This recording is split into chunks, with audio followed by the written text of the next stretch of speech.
for those who have joined us, welcome. It's going to be an epic panel. I'm really excited to speak with this amazing group of people. My name is Max Marine. I'm a principal at Lool Ventures, one of Israel's leading seed funds. And I grew up in the States, and I made Aliyah, and I'm really excited to have become part of this amazing ecosystem and group of people who are really dedicated and committed to building a bridge between what's happening in Israel and what's happening in international markets, and the three panelists that are joining me, which will introduce themselves shortly, are also committed to basically helping Israeli companies make a global impact. So it's really cool to have all of you here and to sort of share a common mission. And so usually I like to start off with what I call is a lightning round before we get into the intro, just to get the juices flowing. Now I know we already had our fashion talk and our lipstick talk, and we're feeling good, but this is just one extra, sort of just fun little thing I like to do. So the way it works is it's a choice, right? I'm going to give you guys a choice, and you choose one of the two, and we just do a quick lightning round. Some people want to really elaborate and explain why, but we'll save that for the end if we have time. This is just a very quick choice. So the first question, and we'll kind of go around the horn. So Sophie, Shiri, and then Efrat, and we'll go around like that. So the first question is, desert or forest? Forest. Definitely desert. I'm torn. So am I. Beach. Both. No, both. I don't know. Both. Depends on the season, right? Depends on the season. So speaking of seasons, spring or summer? Spring. I was born in May, so I'm a spring girl. Cool. Summer. Shiri? Summer? Summer. Always summer. Efrat? Summer. Same summer. Okay. Chrome or Safari? Chrome. Good. Just that was an easy one. Okay. That was a layup. Pilates or yoga? Yoga. Pilates. Sweet. And then HubSpot or Salesforce? You can, but it's not the same. Ask HubSpot or Marketo. Don't ask HubSpot or Salesforce. That's what I wanted to hear. You use both. Okay. HubSpot or Marketo? Exactly. HubSpot. Perfect. All right. Well, that's a great transition. Yeah. That's a great transition into our topic of the day, which is transforming Israel into a marketing powerhouse.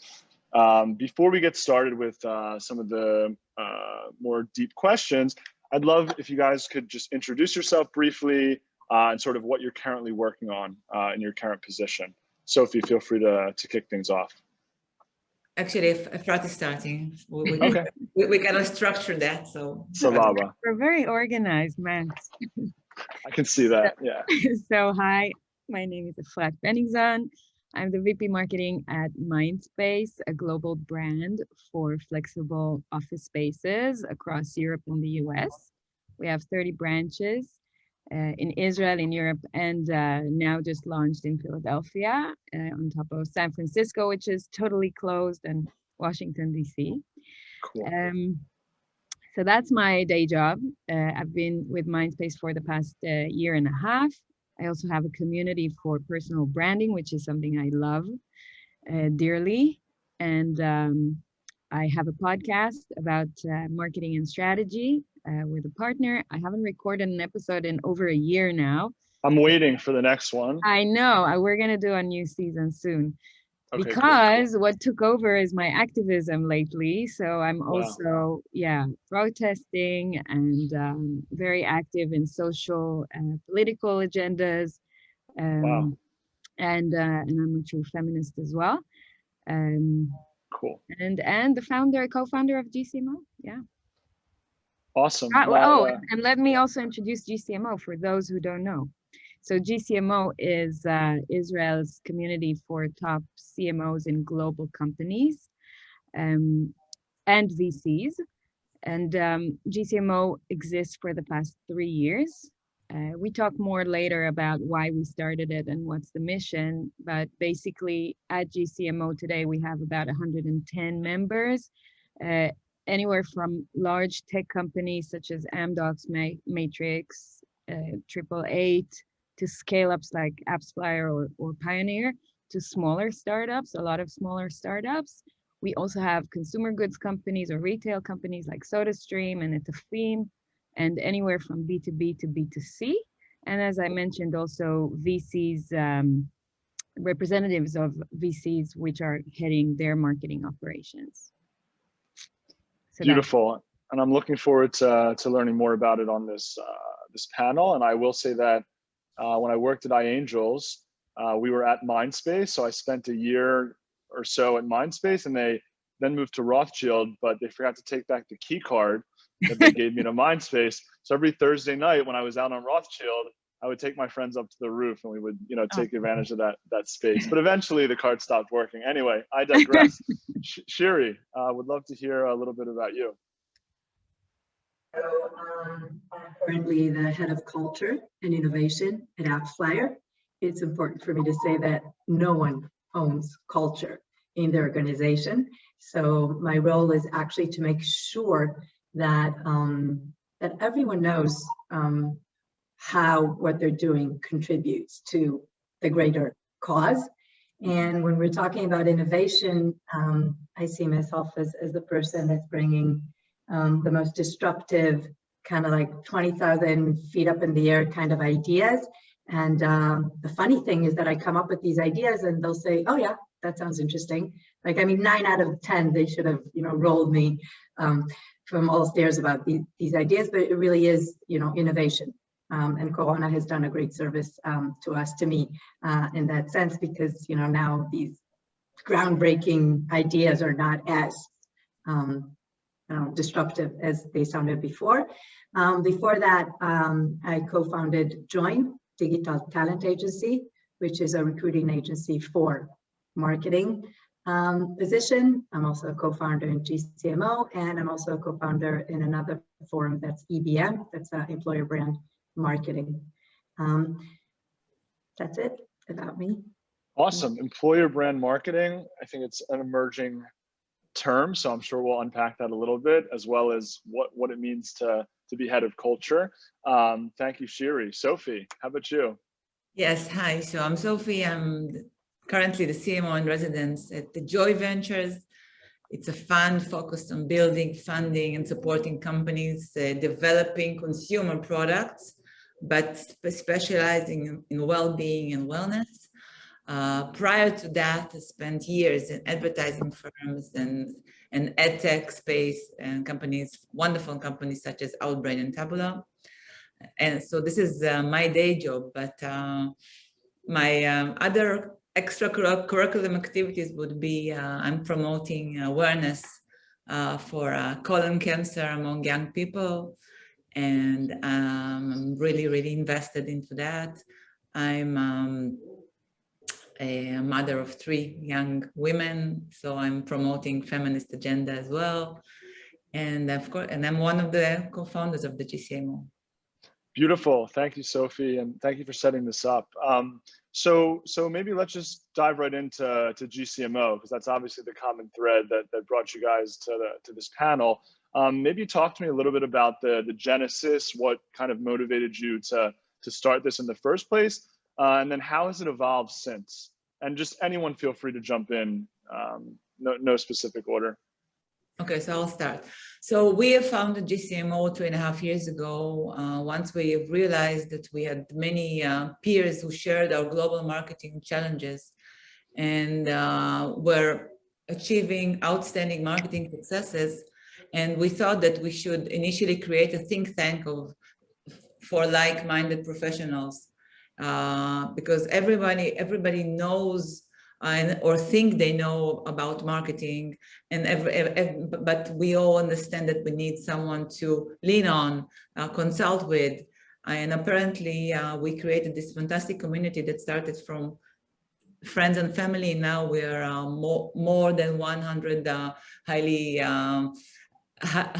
motivated professionals that the fact that we combining everything in a very safe and very friendly space, even though we have competitors, we compete with each other on during the day, but once we are together, we share knowledge and we lean on each other.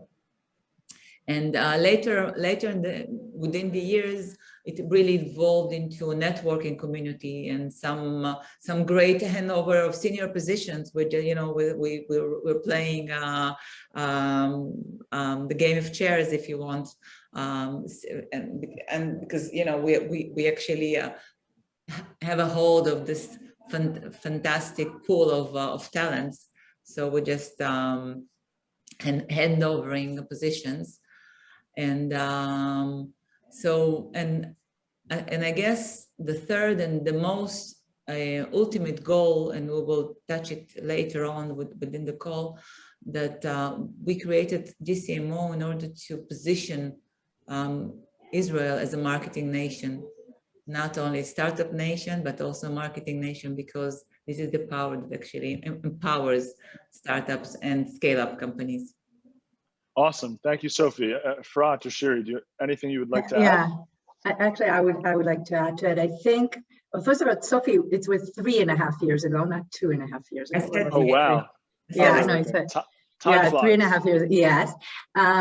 So, when I look at it, I think there are like two main things, and Sophie really touched on the first one. Sharing is caring. Okay, and we're not cannibal to each other. I always like to use this references, although it's not true anymore. But when we just started, Sophie was the VP at Outbrain, and we also had the VP from Taboola. And on the first session, they sat on the same table, and and we discussed marketing. So this was like awesome. We would use that. Too bad we can't use that anymore. Sophie's not there. For me, it was a bit of a different angle that I would like to put in, and that is during the early years in Join. We would, invest in these startups and recruit for them their whole marketing.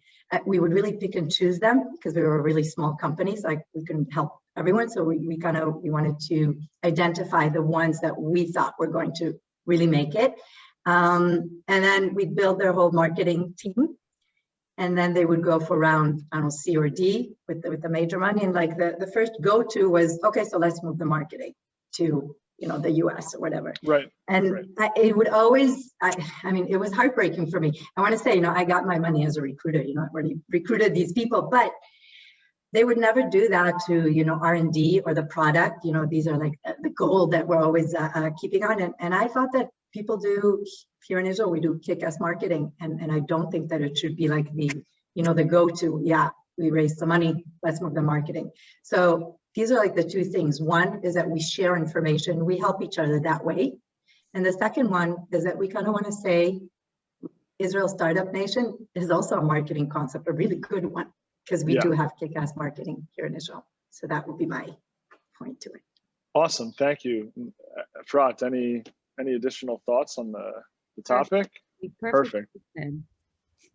I have to say, I watched the video that was, made for, I guess, the 2019 summit, and I cried. It was just such a incredible movie, like just about how Israel is the only person in the world that cried. People are going to think that it's a dramatic film.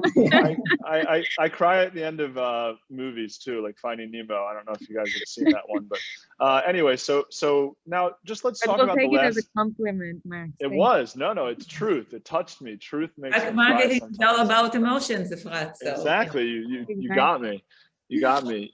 So let's talk about the last year a little bit. Like how have things evolved without having this ability to have in-person activities? Did you guys do a lot of, Zooms where you would share information, or how did you guys adapt the organization to remote? And now that we're coming back to the physical, how do you see it sort of going forward? So basically, in the past year, since we have always been a digital community on top of being a physical community, it was quite easy to continue and work together as a community when we couldn't see each other face to face. So we have a WhatsApp group. Imagine that, 110 people on one WhatsApp group. That's it's like most active group we have. So that continued to work, obviously, and on steroids. And on top of that, one of the things we did is we distributed the forum to smaller roundtables, groups of about 10 to 12 members in each, so that they can have a more intimate group to consult with. And they would meet face to face because it's a small group. So recently, pods, so we had those pods and we hosted them in different places, and basically they had like we couldn't do the 100 people all together in a physical space, but we could do groups of 10 or 12. So we did that as well to keep the community alive. Awesome. I think when you have a community of global marketeers, you kind of take it into consideration that pre-corona time, 50% of us were up in the air at each given time to begin with. It is really important for us, the meetings, the face-to-face, because this is a community. That's the whole idea. It's not just about listening to whatever speaker or that we have. It's the discussion that happens after that. That's like the interesting thing to it. Are you going to cap it? Like, isn't 110 a lot of people to? Yeah, we don't want it to be too big, but the thing is, it's not so much about the number; it's more about the criteria. So we're very strict with who comes into the community, and we have a set of criteria for people to adhere to. If they meet the criteria, they can join the forum, and we have a whole process to onboard new members.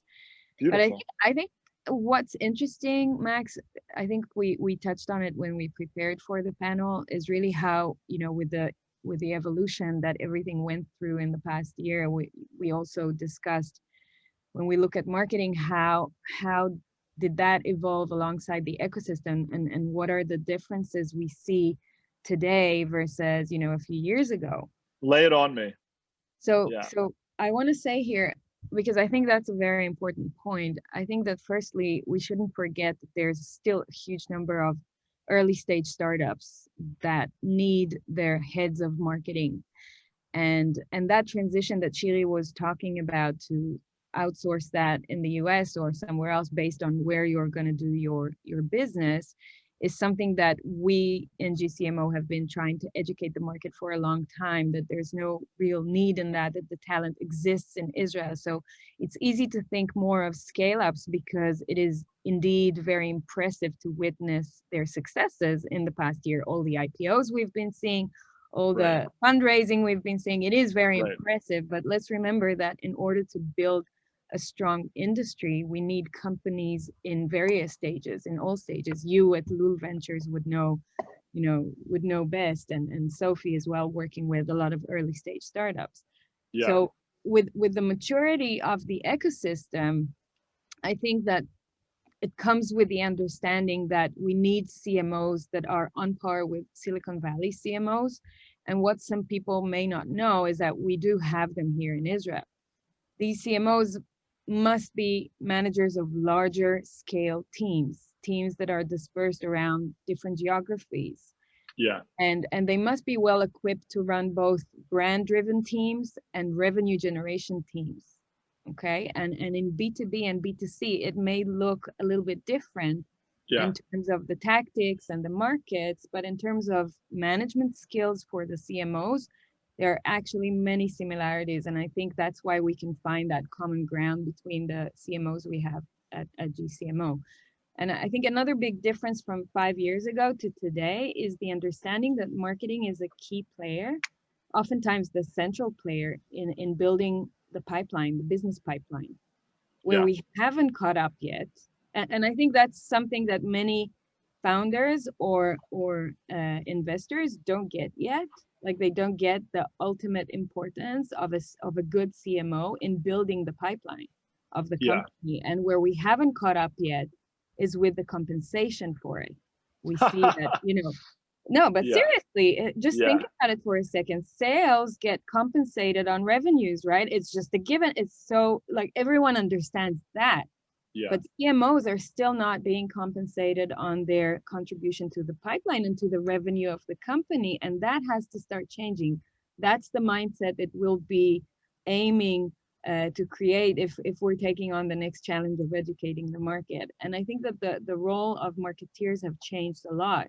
in the past 5 years. And a good marketeer today has to be an all-rounded, very holistic marketeer, anywhere from, and again, it depends on the stages of the startup or the company. Sure. Right at the beginning, let's put the focus on market research, later on product marketing, then we put the effort on SDR when we start to outreach to customers, and then growth acquisition, revenue generation, brand PR, etc. So a good CMO really has to have a broad set of skills. Yeah, so or engage people that will complete. I think it's build teams, absolutely build the right team. Those CMOs are unicorns. Those CMOs who speak both languages, the growth and the brand, are unicorns. Most of the CMOs, and we know most of the global CMOs in Israel, are either 60-40, or growth brand or brand growth. And the clever ones and surround themselves with teams, very strong teams that complete them. And this is also one of the strengths of the community, that we help each other with the filling positions, and with how to build, how to structure your marketing department, and how to build 5-year plan and then cut back to today. And we have this huge focus team to consult with and to better practice our day-to-day. Interesting. Shiri, what do you think? I'd like to react from a slightly different angle. I was presented with this sort of dilemma a few years ago when I was recruiting, and people said, should we take it, a performance brand marketing person or a brand marketing person? And my personal feeling is that you need them both. Okay. And like Sophie said, there are a few unicorns. I can tell you what their characteristics is, that people that don't appreciate sleep, so they have a lot of time and they just do everything. But in essence, marketing has become so evolved, and it's so many things. It's basically kind of impossible for one person to really master everything. The brand, the channels, the performance. So I think what Sophie said is a really important point to touch upon.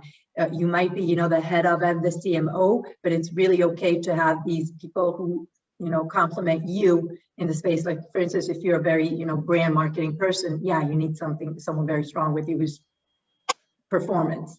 And I think that's the name of the game, to really, combine these together, these skills, and have a holistic team. But I think that's something that, yeah, the market has been better about. They're not trying to find that person that can do this jack of all trades, that can do this and this and that. There is a realization that no one can do everything. We should separate it into different silos. So all of you kind of mentioned brand versus growth. And maybe just another way of saying it is sort of like the art versus the science. I don't know if you agree with that sort of distinction, but in a way, because performance is art as well. I was just going to say that. You stole my thing. I was literally going to say, because performance also has the art, the art of science.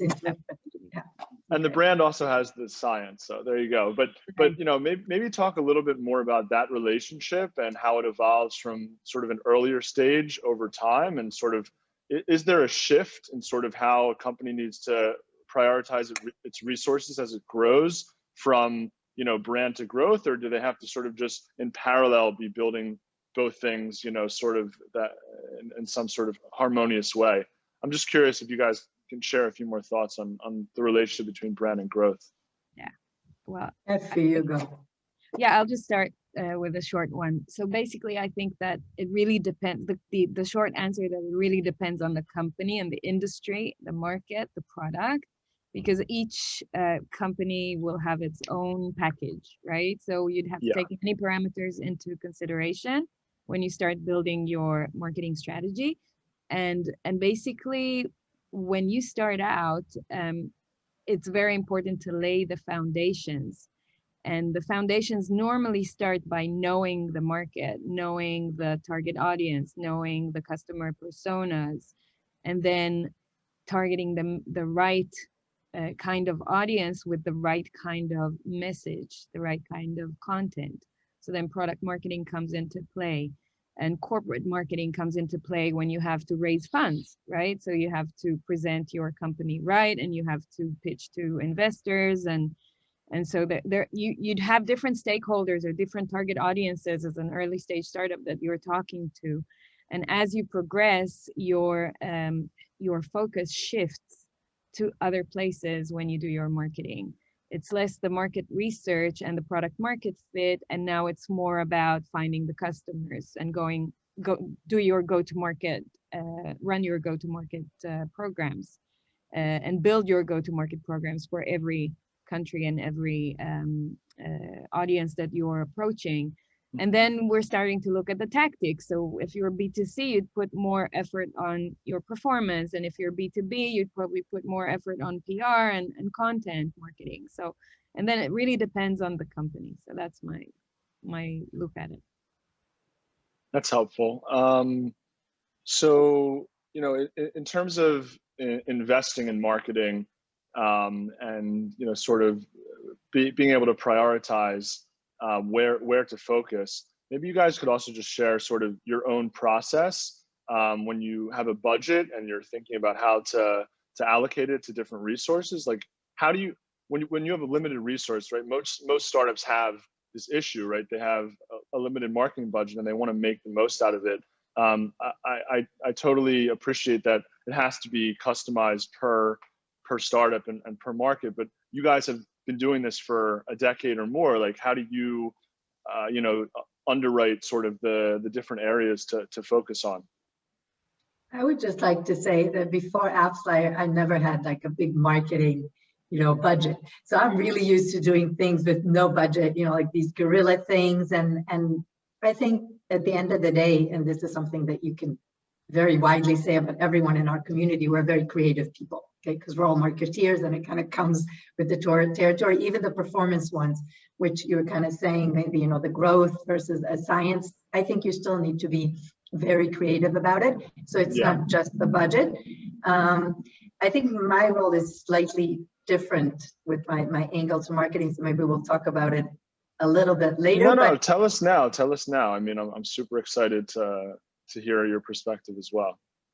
Okay, so when I'm talking about marketing, I'm talking about marketing the company as a place to work at, which is slightly different than marketing a product. Right. I'll say this quickly, you know, if you buy this product and it's shit, then you can, I don't know, never buy it again. And if you're a millennial and you have some time, you can trash it on you know, the web or whatever. But when it comes to your career, if you are sold on something, you know, we're this and that kind of company, we're working hard, play hard, diverse, blah, blah, blah, blah. Especially now when it's Corona time and you didn't actually get to come to the office and kind of get the vibe, you just got everything out of Zoom. And you actually start with this company. And, you know, it will take a really short time for you to understand that, this is not what was told. So this is not just about this product that I don't like. This is my career. This is, you know, my LinkedIn page. This is really, really important. So why am I saying this? And I'll get back to the marketing strategy. I think the first thing, and it's very, very important when you talk about employer brand, is not to say something that you're not just because it's very cool, which is very trendy today, to say that we're this and we're that. But in these cases, this is not just some product that when they find out that you're not that way, they'll just never use it again. You have to be very particular. I call it eating your own dog food. Some people don't like that. So you can also use drinking your own champagne. But in essence, you know, if you say that you're this, this, and that, you know, the product does this, and that, doesn't matter. It's the same unique value proposition. We just call it EVP, which is the employer value proposition.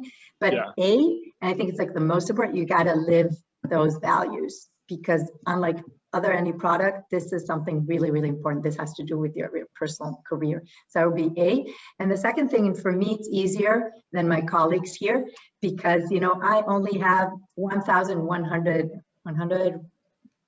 about 1,100 people. These are my customers. These are my immediate customers. I need to keep them happy first. And if they're happy, I can use them as my, I hate the word ambassadors, but, you know, advocators for the message. So there aren't that many segments. It's just like people within the company. And like any good campaign, I think it starts with data. Okay, first survey get as much data as you can. We're a data company, so for us it's kind of easy, but we're actually really known for the fact that we ask our people so many things. And for me, I don't do anything before I see, the data in front of me and decide that, we're gonna invest in this or that. So a slightly different angle, but still it's marketing. It's the same, concepts. Just you need to understand that what you're selling is people's career. So this is really important to be honest about it. That's awesome. Yeah, I mean, I think that, there's 60 plus unicorns in Israel right now who are all asking themselves, how do we recruit? How do we scale? How do we hire for all these open positions? Some companies are going from 50 to 500 people in, a year or two. How do you maintain culture, and how do you make sure that people are happy? So I think this might be the, sort of topic of the moment. How do you actually, do this in a methodical way with, the art and the science combined? So it'll be really interesting to see how that evolves. I'm a VC, right? I'm coming at it from an investor hat and an investor angle. And I'm sure, all of you, obviously, Sophie, you're now CMO in residence, excuse me. Maybe talk a little bit about the role of VC when it comes to supporting companies and how involved they should be when it comes to providing marketing support. So I'll start. I'll start from my new. I'll give my new angle, my new position, and then. Perfect. So yeah, so I work in a VC the VC is focused on B2C, on consumer, which is my internal love. I was playing with B2B for a while. Now I'm back. I'm back to B2C, and I think one of the roles that VC should provide is professional support, adjusted to the needs of each company. And for me, understanding what makes consumer tick and how to position and how to build a brand and how to make a brand stand out. This is my main role while I'm consulting all of our portfolio companies. We are into wellness and well-being, and this space is also evolving from B2C to B2B2C, from selling products to selling services. All of this should be adjusted and aligned with very clear go-to-market and marketing strategies. And this is what we are providing alongside of other services here in my VCs. So basically what I'm saying is, in early stages, portfolio companies such as now I'm dealing with, product market fit, or better to say market product fit, is so crucial in these early stages, and understanding that the marketing skills are needed from day one or from minus one. This is very important. Yeah, I'll add on top of that educating VCs, because they're the ones normally sitting in the boards of the company. So educating them that hiring marketing talents in Israel is the right thing to do is something that we have taken on ourselves. And I'm not just talking about us three, but I'm talking about G-CMO members. So we're all advocating for the fact that you don't have to go to the US to get your CMO or your first marketeer. You can do it from Israel. And I think that took and takes still a lot of education work for us. And I think that founders and VCs are starting, or investors are starting to understand that it can be done from here in Israel. And Corona had just accelerated that understanding and even proved it that even more, because, look around. No, really, most companies have just grown and not just collapsed. We kept on ticking during this year with our marketing teams being based here in Israel. I mean, at least the heads of marketing being based here in Israel. And the other thing related to VCs is, I think, the understanding that that investments need to be put on marketing and sales talents and not just on R&D. It's related to VCs, but it's also related to the government, and maybe VC's role here is significant because they have power to lobby that to the government. And I think government putting money on R&D programs with the Innovation Authority or other authorities that are pouring money into the industry has to also understand that they need to encourage hiring of sales and marketing talent and training and development of that talent in Israel. Interesting. Because we do have a big gap here in Israel in the number of open positions in global companies and the tech sector. So once VCs put their efforts and power onto that as well, to lobby that to the government so that the government will pour money onto that, that would be also a great contribution from the VCs around them. Tapping into what just Efrat said, we and G-CMO, we are actually doing a lot of efforts to create this pool of talents. So we actually for the last 2 years we're working with two main MBA programs in Israel. One of the Hebrew University, and the other one is the IDC. And we educate MBA students, and we open a window to global marketing and all the tactics and all the strategies, and we're bringing the real world into the academia, and we see a lot of potential there. And our next year we're gonna open G-CMO Next Gen, which is yet we will talk about it later on. But the idea behind it is to make sure that there is a new pool of talents that could jump from the local pool to the global pool with the right skills and the know-how. Right. I have to be a party pooper here. I'm sorry. I'm the only one in black, so I'll act accordingly. I'm actually alarmed and concerned. And I would say this, I think that unfortunately the first time, I think in years, I think it's just as hard to find a good marketing person as it is to find R&D people. Like, we've always had this constant battle in recruiting, programmers, because, we're high tech and startup nation, and we need all these programmers. I actually hear, and I'm not in the recruiting arena anymore for the last 2 years, but a lot of companies are actually looking for good marketing people, like strong CMOs, VP, and there's a real shortage. So what Sophie just said about, kind of us wanting to take it to the next level and educate the next generation is also something we all know. This marketing, you can go to school and it's very, very theoretical, but once you have someone actually staying and say, okay, this is how we do marketing at, XYZ, this is how I build my program. This is how my staff looks like, my marketing department, which is also funny because, we all have marketing departments. They're very much similar, but different names for different things, functions doing the same things. Do we put the SDR under marketing? Is it sales? All these dilemmas, but I actually think that we're in for a rough patch with marketing people, marketing executives.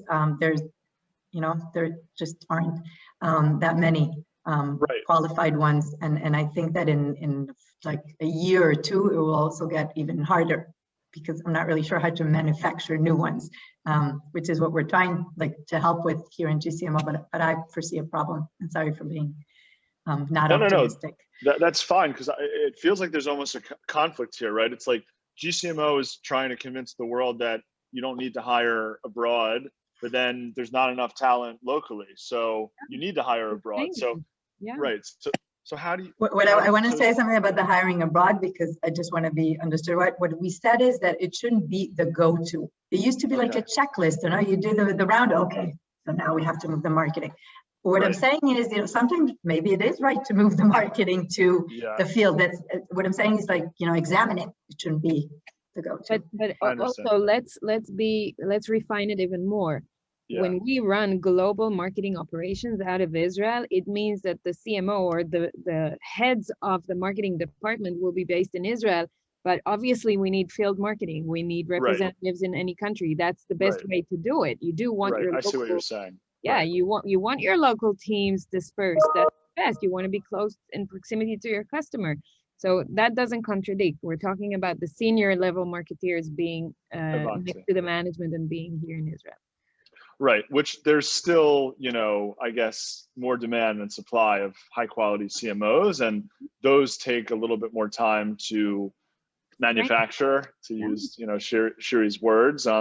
So is there any shortcut other than maybe just, you know, having the government try to bring CMOs from the US who want to make Aliyah and just bring them to, to Israel? Very tough way of doing it. Yeah. To develop them, that's exactly where our next gen program comes into play. We want to help and train more and more of these. So and we can also give another example. There are many expats in Israel. There are many people who come from English, exactly. You're being one of them, coming from English speaking countries, and because there is a lack of marketeers and salespeople here in Israel, we have, for example, one of our G-CMO members, Jake Levant, he's opened a special training and development program for SDRs, for sales development representatives, to train them from being in whatever position they were before, but they're English speakers and they've lived internationally. We can very easily train them to have their first entry-level position in marketing departments in Israel. And so he's been running this program and then helping those people find their first jobs in companies that need SDRs. And SDRs is one of the more popular or needed position at the moment in the market, alongside PPC and alongside many other marketing positions. I also think that with more and more companies becoming unicorns, and the unique know-how we have, especially in the gaming industry, we have again a pool of talented people, marketing growth oriented, who are actually re-entering other companies and becoming their VP of growth or their CMOs because they grew with the gaming industry and they've evolved with. So there's that stream as well alongside all the other initiatives. So, you know, usually when there's a talent shortage, the answer could be technology and automation, right? And so I'm curious to know, what interesting trends are you kind of tracking right now in terms of how the profession is changing and how parts of it are potentially being taken over by AI or taken over by software? And, you know, what do you think sort of will be some of the first functions to go, and what do you think will be some of the parts of marketing that will never sort of be replaced by technology? I guess storytelling, creativity, innovation would never be replaced by machines. These are merely tools to get us more efficient, more fast, more clever, and more how to get to and how to touch our target audience, how to go down the file and convert leads in a better and a smarter way. But initially, it starts with a good storytelling, with an innovative product and a good story that's around that product. So, because marketing, in the end of the day, is magic and sparkle. Otherwise, even the most Excel-oriented marketeers among us understand that, because otherwise they would choose data to become data scientists, right? So this I think the most crucial and initial part at marketing. I would add on top of that where you do see automation taking taking on and really accelerating things is in the whole process of selling and being and qualifying your top of the funnel. So in the sales development area, any kind of sales automation, outreach automation, analyzing intent of people with AI, analyzing voice, analyzing messaging, text, sentiment, things like that would really help push the leads that are on the top of the funnel lower on. And then if you look at the whole funnel, I think that any type of automation tool that works on better optimizing the funnel and creating better conversion rates between one stage of the funnel to the next is something that will be in higher demand, because we want to make sure that we convert as many leads as possible from the initial stages to the end of the funnel to being a winning customer. And so, and I think that there's a lot more understanding to the technology behind marketing now, and a marketing department today without a marketing operations, without technical people, is not a complete department. So and there are so many tools out there, anything to do with attribution analysis as well, AppsFlyer, etc. But these areas, analytics, etc., will help marketeers become better in their performance and in their results in the end of the day. Shiri, what are some trends that you're watching or that you're excited about? Well, two things. One has to do with something that we discussed earlier about VCs. I think a few years ago, when you went to a VC, then you had to come, with the business plan. You had to come with like the CEO and the technology. The CEO and the CTO, usually, sorry, but two white males, go into, present their, and I think VCs are starting to ask the very important question: how are you guys are going to market it? VCs are asking the important question: do you have a heartbeat? And if the answer is yes, here's a term sheet. There you go. It does look like that.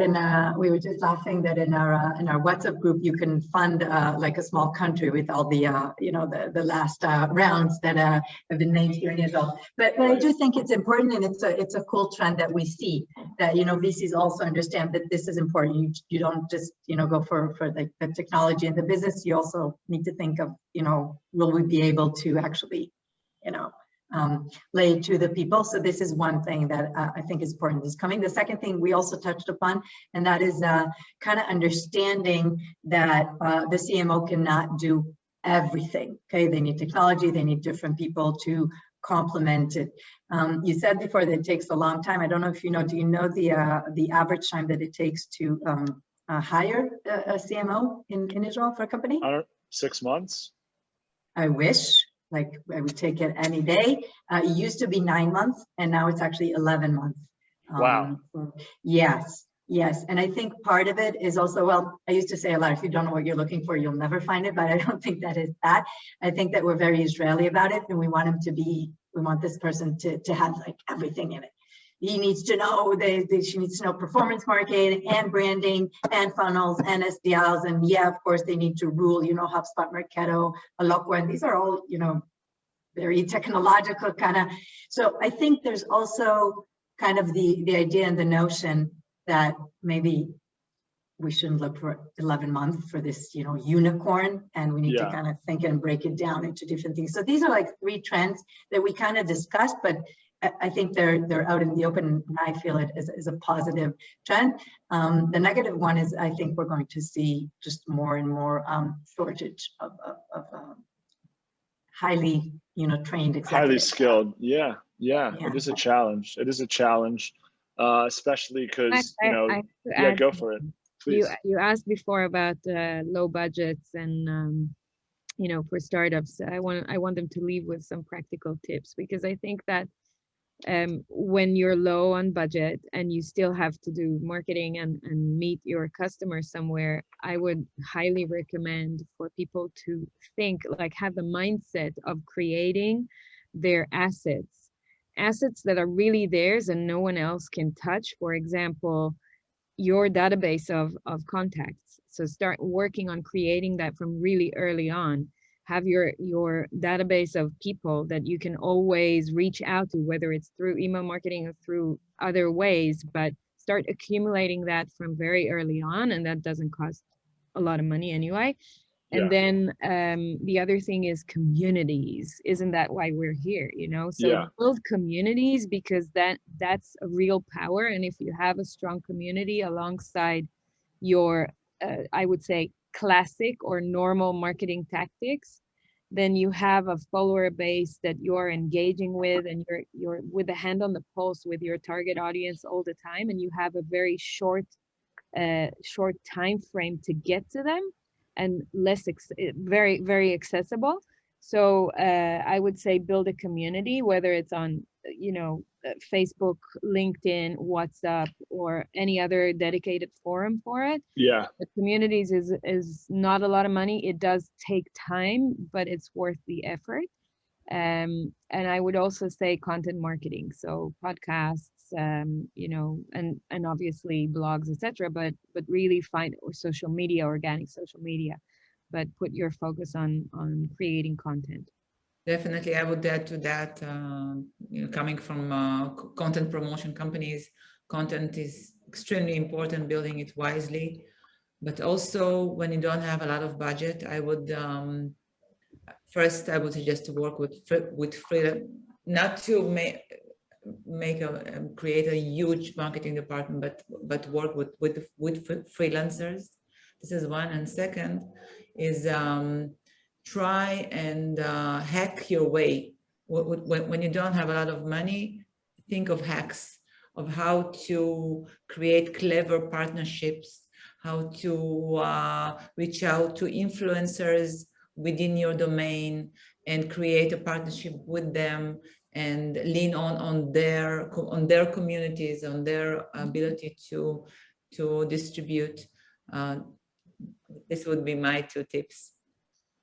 And Efrat, just to clarify on your point, the you know, community building, is this something that, you know, the CEO should be doing from day one versus waiting for someone who's leading marketing to sort of build the community? Is it ultimately the CEO's job to build a community in any company, or do you eventually think it makes sense for, you know, it to be the CMO, VP marketing, or, you know, head of community management, right? We've seen that position as well. If the CEO has the what it takes to build a community, go ahead and do it. Don't wait. Like, start really early on. But not all of them have it. You know, they're more on the technological side, or they're product people, and they're afraid to go out and, you know, be with so intimately with the target audience. So and you can also outsource that to someone else. But if the CEO is up for touching the ground and feeling the vibes in the market, then yes, go ahead and build it right early on, even if it's patchy and it's not perfect, and, you know, and you don't know really what you're doing. Just go ahead and try, because today it's really easy to do it with the platforms. Yeah. And then when you hire your first marketing talent, hand it over to the right person. But yeah, start early on. Have the CEO start. I guess it depends on the community, because, you know, if the CEO is a tech person, it can initially create a tech community, which is close to his heart. It depends. I'd like to offer a different angle, again, from the employer brand or employee brand perspective.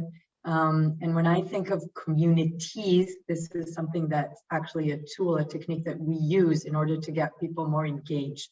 Can I say a few words about it? Because it's kind of looking at Absolutely.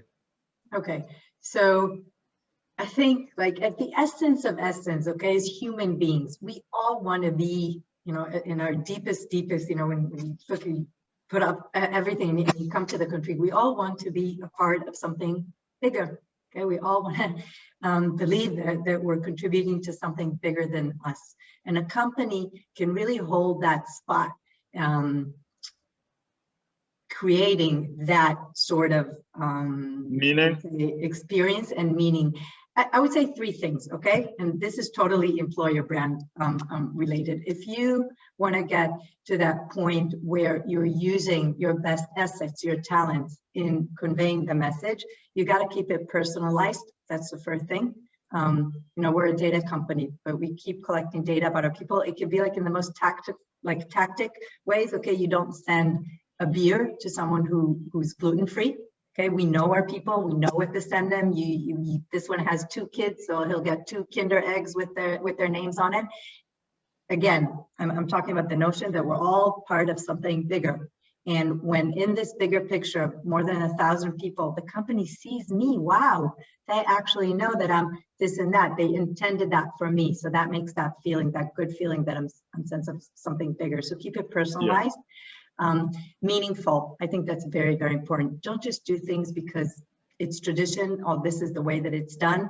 And I'll just say that alcohol and sugar are not values. So just like to put it out there, when you do something connected. What about coffee? What about coffee? Coffee is a value, of course. Thank you. Okay. Thank you. Yeah, no, just alcohol or sugar. But really try to connect everything you do, even like the simple things. Okay, there's like holidays. Okay, it's Hanukkah. You go out, you light the candles. Put something more into it. Why don't you invite, I don't know, your neighbors to come light the candles with you and put some meaning of you know, camaraderie and friendship into it. And the last thing I think is, again, very important. I said before, but it's the engagement, not that kind of engagement that marketeers are like, no, not that like one. The engagement that comes from a place that I feel a part of this.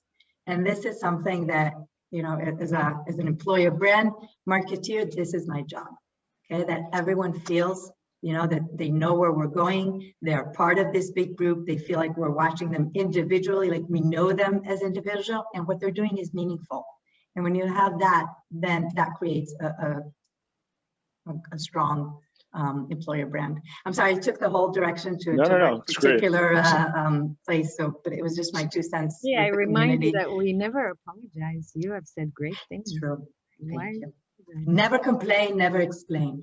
You were great. Yeah, everything's been really, really great. But I just want to, you know, point to your last comment, which is this is actually interesting advice for product people as well when they think about how to engage with customers, right? If you can sort of integrate some of those findings of how an employer retains and engages its employees to how you do that to customers, I actually think there's some really interesting overlap because when I use a product, I don't get a message that's personalized to me, Max Marine, the user, but with questionnaires and AI, like the future of product should be that every single user has his or her own unique experience that recognizes sort of their preferences. So unfortunately, we've run out of time. Maybe just to close, you know, each one of you could just share one sort of piece of advice from your experience in marketing and in branding, you know, to sort of leave founders with just a little bit of food for thought.